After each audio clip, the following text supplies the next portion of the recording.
제 10강 하겠습니다. 신학의 길잡이 10번째 시간입니다. 지금 우리는 하나님에 대한 이야기를 따라서 읽고 생각하고 있습니다. 하나님이라는 말이 있죠. 하나님 우리가 이렇게 부르죠. 그러한 말에 대한 생각은 다 다릅니다. 표상이 다른 거죠. 표상이요. 여기 책에도 표상이라고 하는 표현들이 몇 번 나왔습니다. 독일어로 슈텔룽이라고 합니다. 슈텔룽. 는 뭐뭐 앞에라는 전치사고요. 슈텔룽이라고 하는 건 슈텔렌 어디 놓다, 올려놓다 하는 슈텔렌이라고 하는 동사를 동명사 한 겁니다. 슈텔룽 이렇게 하면 뭐뭐 앞에 올려놓는 것입니다. 어원적으로 보면 그런 뜻이죠. 개념적으로 보면 표상이에요. 어떤 앞에 놓인 생각을 가리킵니다. 하나님에 대한 표상이 각각 다른 거예요. 어떤 사람들은 옥황상제처럼 생각을 할 거고, 또 어떤 사람은 19세기 이런 철학자들과 심리학자들의 비판했듯이 자기에 대한 투사로 생각할 겁니다. 성서가 말하고 있는 하나님의 실제로 뭐냐 하는 것을 지금 이 피터 아이어가 이런저런 방식으로 말하고 있습니다. 근데 그 하나님은 규정되어 있는 게 아니거든요. 결정되어 있는 게 아니거든요. 종말론적으로 열려 있거든요. 그러니까 계속 우리는 그 하나님의 통치에 지배를 받고 있다는 사실 속으로 들어가는 거, 이게 하나님 이해의 핵심입니다. 하여튼 그러한 전반적인 과정 속에서 피터 아이어가 하나님에 대한 이야기를 하고 있습니다. 38쪽이에요. 나입니다. 다 이렇게 넘어가네요. 성서 하나님은 그의 힘없는 백성을 찾는다라고 하는 그 제목에서 나예요. 가는 이스라엘의 가장 오래된 신앙 고백이었습니다. 하나님이라고 불리는 것에 대한 예언자의 예언자의 비판. 이스라엘 백성들의 하나님이라고 얘기하는데 너희들 그 하나님을 정말 똑바로 이해하고 있냐 하는 예언자들의 비판이 있었다고 하는 거죠. 그 어떤가를 이제 피타이아가 설명합니다. 이사야 44장 9절에서 19절, 지혜서 13장 10절에서 14장 2절. 지혜서는 잠언을 가리키죠. 그렇죠? 솔로몬의 잠언. 근데 이걸 왜 지혜라고 얘기를 했을까요? 지혜라고 번역을 했을까요? 지혜서라고 말하기도 하는데 우리가 일반적으로는 그렇게 쓰지 않죠. 잠언 13장 10절에서 14장 2절입니다. 인간이 마음을 두고 의지하는 것, 마틴 루터의 규정에 따르는 건데, 인간이 섬기는 하나님이다. 인간의 마음을 두고 의지하는 것이 바로 인간의 섬기는 하나님이다. 마틴 루터가 그렇게 표현을 했어요. 여기 어디 인용한 부분을 확인해 보겠습니다. 각주 10번입니다. 마틴 루터 데어 그로스의 카테키스무스입니다. 55쪽에 나와 있는 주 10번입니다. 교리 문답이라고 써 있습니다. 카테키스무스 교리 문답집입니다. 마틴 루터가 쓴 그로스의 큰 교리 문답. 그 옆에 가이스틀리셔 리더라고 또 소제목이 붙어 있습니다. 영적인 노래 이렇게 되어 있네요. 이 책을 제가 보지 못했기 때문에 자세하게 설명하기는 힘듭니다. 거기서 이제 마틴 루터가 인간의 마음이 의지하는 게 그게 바로 그 인간의 성계 하나님이다 이렇게 말했던 것 같습니다. 하나님이라고 불리우는 분을 규정함에서 루터는 바울을 따른다. 바울은 세상 물정에 밝은 고린도인들에게 냉소적이면서도 사실적으로 이렇게 말한다. 고린도전서 8장 5절 과연 신도 여럿이고 주님도 여럿이라고 하겠습니다. 사도행전에도 비슷한 표현이 있죠. 인간들은 통치의 권세를 세워놓고 다른 사람들과 자신들로 하여금 이 권세의 멍해를 매게 한다. 바울은 이런 권세들이 실제로는 아무것도 아니라고 여긴다. 갈라디아서 4장 8절. 신이라고 불리는 사람들에 의해서 조성된 우상들에 대한 이러한 과격한 비판을 바울은 이스라엘의 예언 전통과 지혜 전통을 통해 알고 있었을 것이다. 우상이죠. 뭘 절대화하는 거 이게 우상입니다. 정치적으로도 그렇고 경제적으로도 그렇습니다. 북한 체제에서는 김일성, 김정일, 김정은 이 체제가 신이죠. 남한에서는 자본주의 이게 신이죠. 네, 이러한 우상 비판이 바울의 이러한 우상 비판이 예언자들 전통에 이미 있었다고 하는 겁니다. 신들에 대한 이스라엘의 비판을 모범적으로 보여주는 부분은 바벨론 포로 말기에 속하는 익명의 예언자의 글로서 이사야 40에서 45장의 작은 책에 온 것이다. 제2 이사야죠. 이사야도 제1 이사야, 제2 이사야, 제3 이사야 이렇게 구분합니다. 제1 이사야가 원래 이사야고 그 다음에 익명의 저자라고 합니다. 바벨론 포로 말기 537년이에요. 587년부터 바벨론 포로 생활을 시작해서 한 50년쯤 흘렀으니까 거의 말기입니다.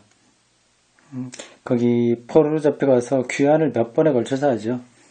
한 번에 딱 오지 않고 1차, 2차, 3차 이렇게 걸쳐서 옵니다. 근데 바벨론에서도 살만했습니다.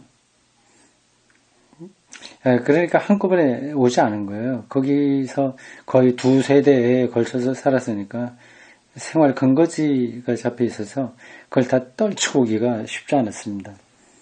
어쨌든 이때에 활동했던 한 예언자 글에 이스라엘의 신이의 비판에 대한 모범이 나온다고 하는 겁니다. 이 작은 책은 구약 성서의 복음서라고 불릴 만한 가치가 있다. 여기서 복음 전도자라는 말 이사야 40장 9절 그리스어 여긴 70인역에서 여성형으로 나온다. 근데 구약은 원래 히브리어인데 그리스어로 번역하는 걸 70인역이라고 합니다. 복음 전도자라는 말이 처음 여기 나온다거나 여기서 처음으로 철저한 유실론이 나오기 때문만 아니다. 철저한 유실론? 이게 무슨 뜻인지는 지금 정확하게 말하기 힘드네요. 어떤 뜻이 있어서 피터 아이허가 이런 표현을 했을 겁니다. 지금은 넘어갑니다. 그런 것만 아니다. 복음 전도자라는 복음을 전자들의 발이여 아름답도다 뭐 그런 표현일까요? 그런 단어가 나오다거나 유실론적인 어떤 그게 강하다고 하는 것만은 아니다. 그 까닭은 이게 구약에서 아주 정말 복음적이라고 하는 이유의 가장 큰 까닭은 이 위로의 책에서 하나님의 통치가 더 이상 세상적인 강한 세력으로 표상되지 않고 얻어맞는 하나님의 종, 고난받는 하나님의 종이죠. 통해서 이루어지기 때문이다. 이 하나님의 종은 꺼져가는 심지를 끄지 않고 상한 갈대를 꺾지 않는다. 그는 고난을 받고 죽으면서도 많은 사람들의 죄를 짊어지고 죄인들을 위해 기도했다. 이사야 53장 12절. 네, 여기 그리스도 에 대한 구약 성서적 근거라고 할 수 있습니다. 그리스도론적으로 해석이 되는 본문이죠. 그 전까지 신을 아주 강한 자, 권력이 많은 자, 무소불위한 자 이런 쪽으로만 생각했는데 여기서 오히려 무기력한 자로서 고난받는 종으로서 나오고 있는 거죠. 자신을 하나님께 내어 맡긴 종의 형상 앞에서 인간들이 만든 지배의 우상들은 허무에 빠진다. 불을 빼거나 고기를 굽는 데서는 장작을 깎아 만든 조각상들을 풍자하는 의미 깊은 노래의 핵심은 17절에 있다. 목수는 자기가 만든 조각품을 그의 하나님으로 신상으로 섬는다. 그 앞에 엎드려 큰절을 하며 당신 나의 신입니다. 나를 구해주십시오 하고 기도까지 하는구나. 인용한 구절입니다. 자신의 제작자 위에 군림하는 제작된 신이 만들어진 신이죠. 실제로는 인간에게 예속된 것임을 예언자는 이미 간파했다. 그래서 자기가 원하는 것을 신의 이름으로 성취하려고 한단 말이죠. 그게 우상숭배라고 하는 겁니다. 자기가 만들어 놓은 어떤 형상에 절을 하면서 그게 뭘 이루어 주겠거니 바라는 거죠. 예언자의 우상 비판은 같은 시대에 그리스에서 행해졌던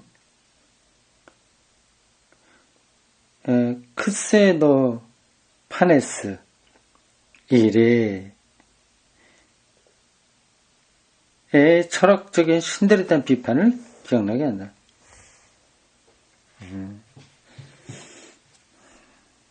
인간 존재의 한계에 대한 인식론적 성찰을 통해서가 아니라 요거는 이제 철학자들의 신이죠.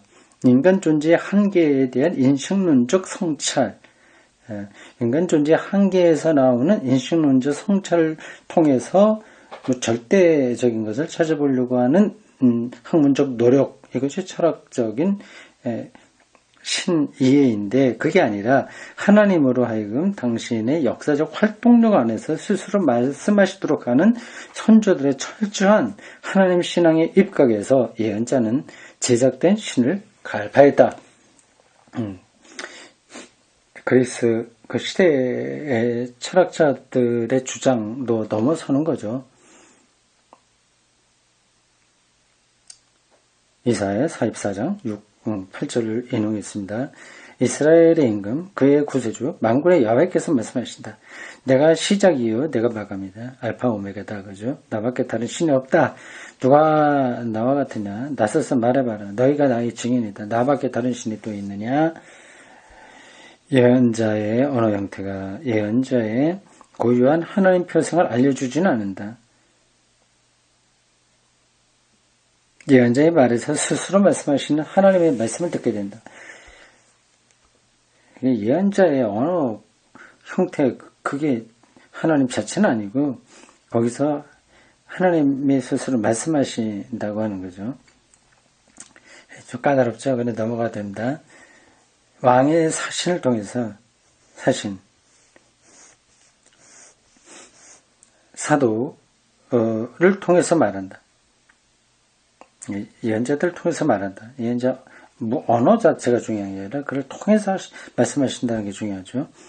어쨌든 이것은 하나님이 스스로 말씀하시는 분이며 자신의 행동 속에서 자신을 규정하는 분이고 이런 행동 속에서 우리에게 말씀하신 분이라는 사실을 말해준다. 아주 근원적인 것을 지금 얘기하고 있습니다.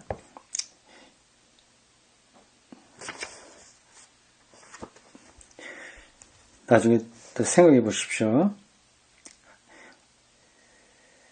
하나님이 스스로 말씀하시는 분이시며 우리가 흔히 들었던 표현이죠.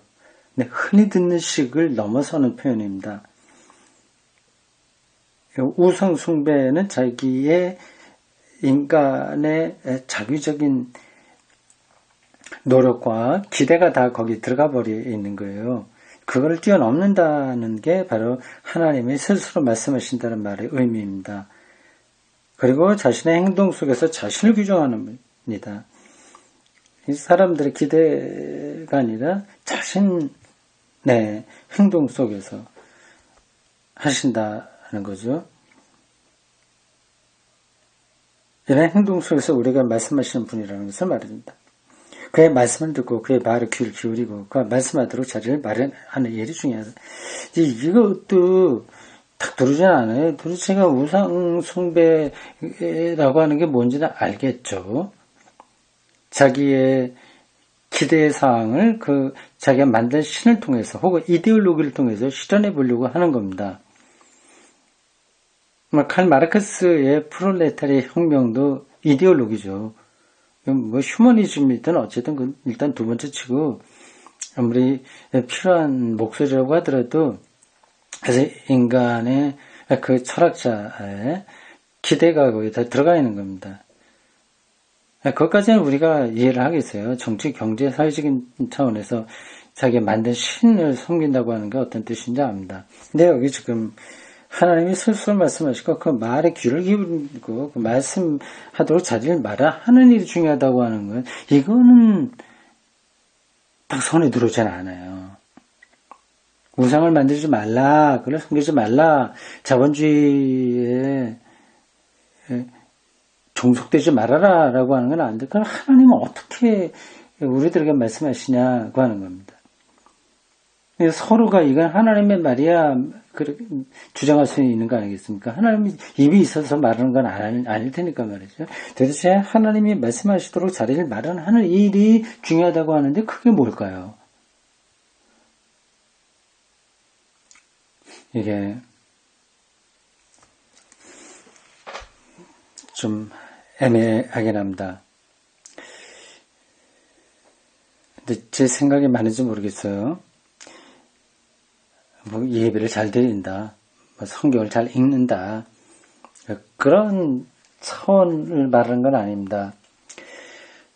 우상숭배, 자기가 만들어 놓은 체제와 이데올로기와 어떤 절대 이념들, 그런 것들의 허상을 뚫어보고 그런 것으로부터 탈출할 때 이제 하나님이 스스로 자기를 알리신다고 하는 사실을 알게 되는 거죠. 그제 가서야 그게 바로 하나님이 말씀하시도록 자리를 마련하는 일인 겁니다. 마치 아브라함이 갈대아 우르를 떠나는 거. 물론 거기 있을 때 이미 말씀을 듣긴 들었어요. 떠나라 얘기했는데 웬만해서 떠나기는 힘들어요. 갈대아 우르의 체제와 이데올로기가 안정감을 주니까 떠나기 힘들어요. 그걸 떠나니까 말씀을 계속 듣게 되는 거죠. 모세가 이스라엘 백성들을 끌고 엑소더스 한 것도 그렇습니다. 이집트의 이데올로기가 강력했죠.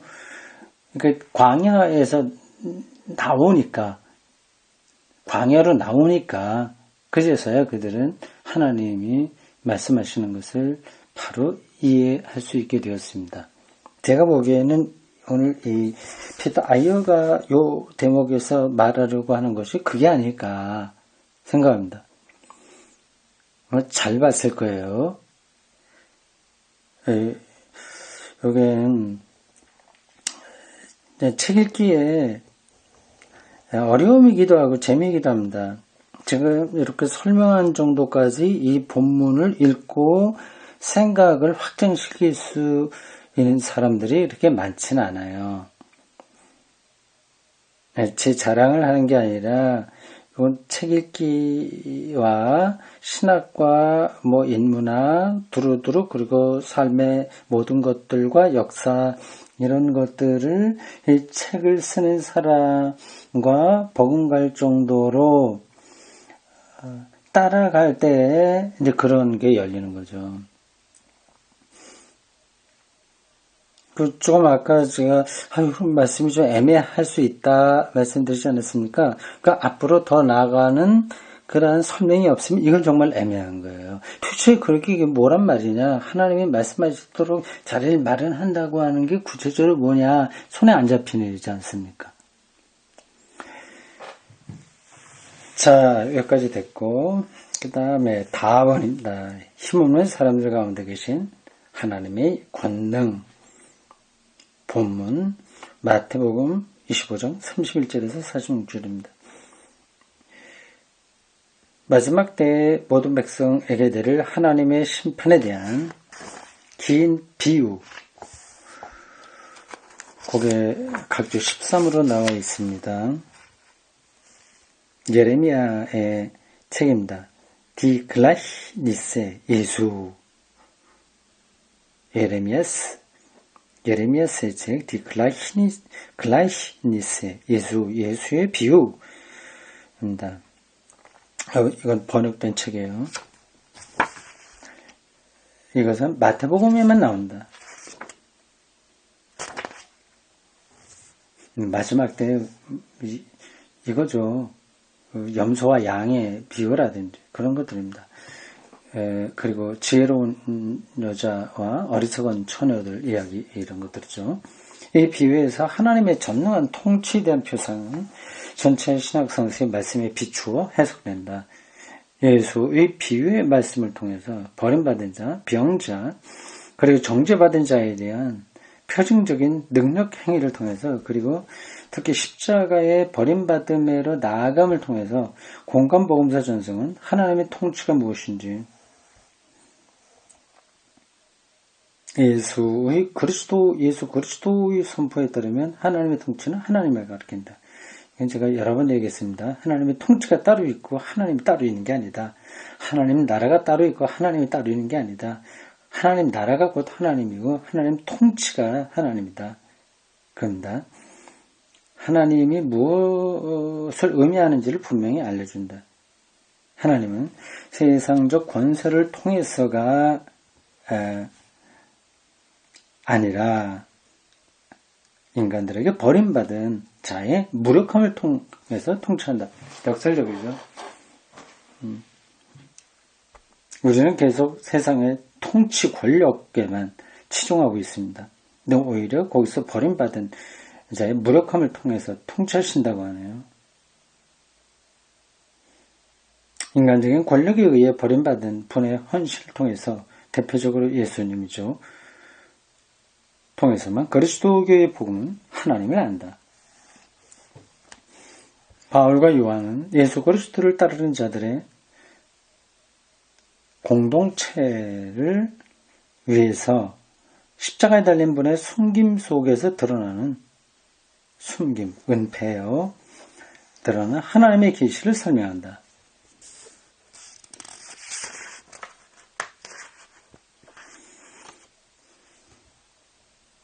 마태복음 25장 31절 46절은 바른 실천, 하나님을 드러낸 행위, 이 바른 실천을 바른 가르침의 표준으로 제시한다.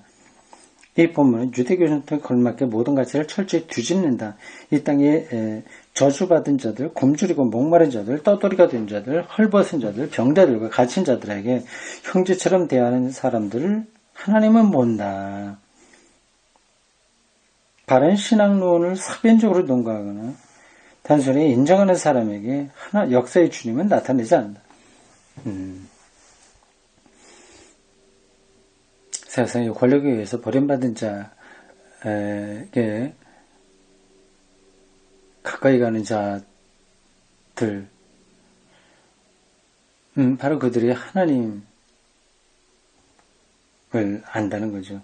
자신들이 억누르고 배척하고 저발전 상태를 강요한 사람들을 강대국의 민족들이 받아들이는 곳에만 바른 믿음, 하나님에 대한 바른 신뢰가 살아난다.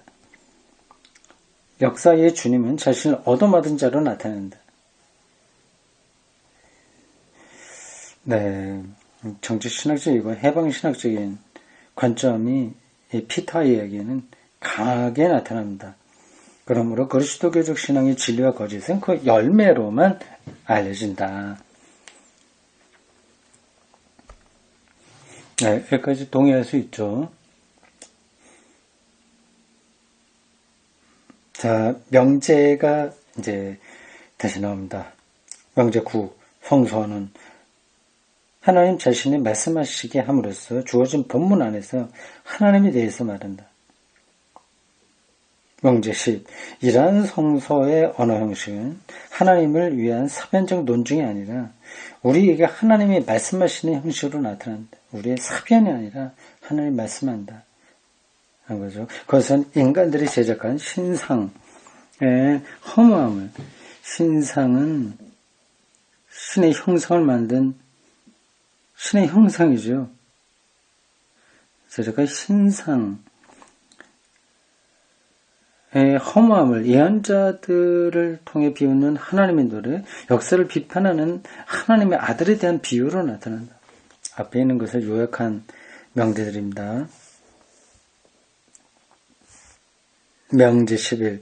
신약 성서의 말씀을 총괄하는 마태의 심판 비유에서 사람의 아들은 인자예요. 목수문학에서 마지막 심판 때 올 자를 가리키는 단어입니다.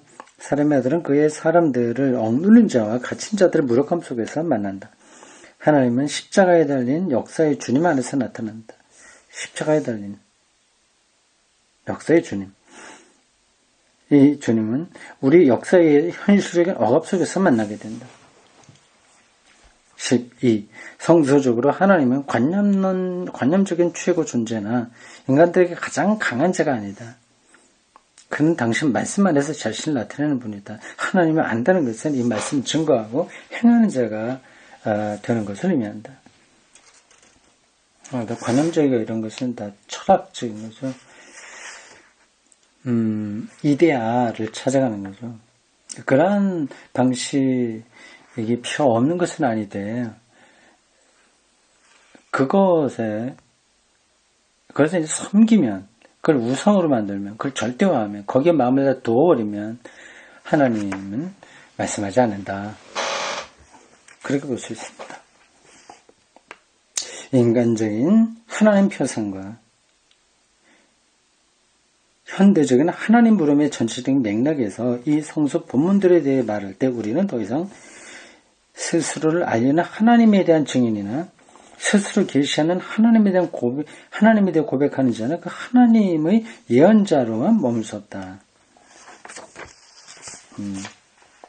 우리는 이 고백, 이 예언자의 말, 이사야하고 마태복음이 예로 든 겁니다. 그리고 신약 성서의 비유를 이해하려고 힘쓰고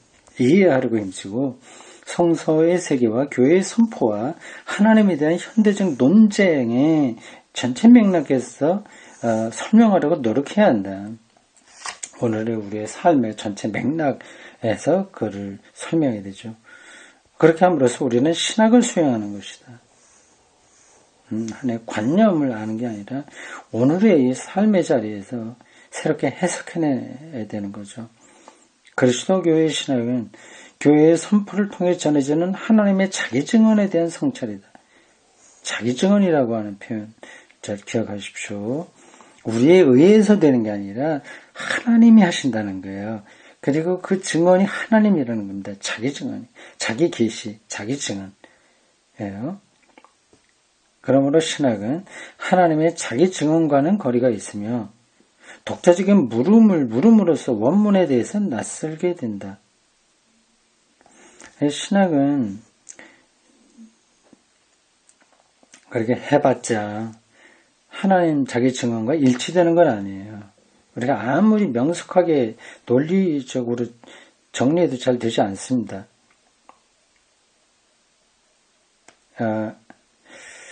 그래, 한계가 있다는 걸 말하는 거예요.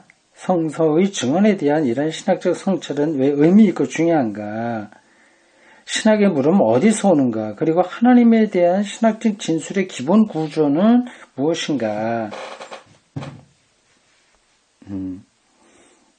이에 대해서 알려면 신학사적인 안내를 받아야 된다. 신학이 하나님의 자기 증언을 딱 말하는 건 아닌데 그런 신학적인 공부가 있어야만 전반적인 것을 우리가 따라갈 수 있는 거죠. 하나님이 자기를 증언한다고 하는 사실을 이해하려면 신학을 해야 되는 거예요. 무엇이 자기가 만든 우상을 숭배하는 것이고 무엇이 하나님이 스스로 말씀하시도록 준비하는가를 알려면 신학의 전반적인 역사를 알아야 됩니다. 근데 이게 이중적이에요. 신학이 하나님의 자기 증언 자체는 아닙니다. 그러나 신학을 해야만 하나님이 자기 증언을 하도록 하는 그런 자리를 열 수 있다고 하는 거죠. 또 우상 숭배를 이제 직시하게 되고 그것으로부터 벗어나게 되니까요. 하나님이 참으로 누구인지에 대한 명확한 대답을 신학에서 기대해서는 안 된다. 지금 이 책 읽기가 그래서 좀 까다로운 거예요. 어떤 때는 신학이 긍정적인 모습을 말하고 어떤 때는 그 한계를 얘기하고 이제 그렇게 흘러가니까 도대체 무슨 말이야 따라가기 조금 혼란스러울 수도 있습니다.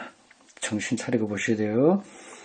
신학에 기대해서는 안 된다. 이러한 바램을 처음부터 버리도록 하기 위해서 신학설을 안 나가기 전에 하나님에 대한 우리의 경박한 전이를 의문에 빠뜨리는 교회 신학의 기초적인 본문들을 제시하려고 한다. 이거 좀 무시무시하네요.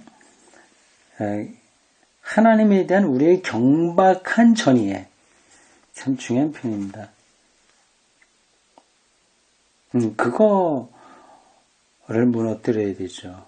무너뜨리기 위해서 신학 공부가 필요하죠. 많은 경우에는 신자들이 경박한 전이해를 좋아합니다. 자기 수준으로 이해를 하니까 좋아하는 거예요. 다음에 이 사람이 어떤 얘기를 할지 기대가 됩니다. 오늘 여기까지입니다.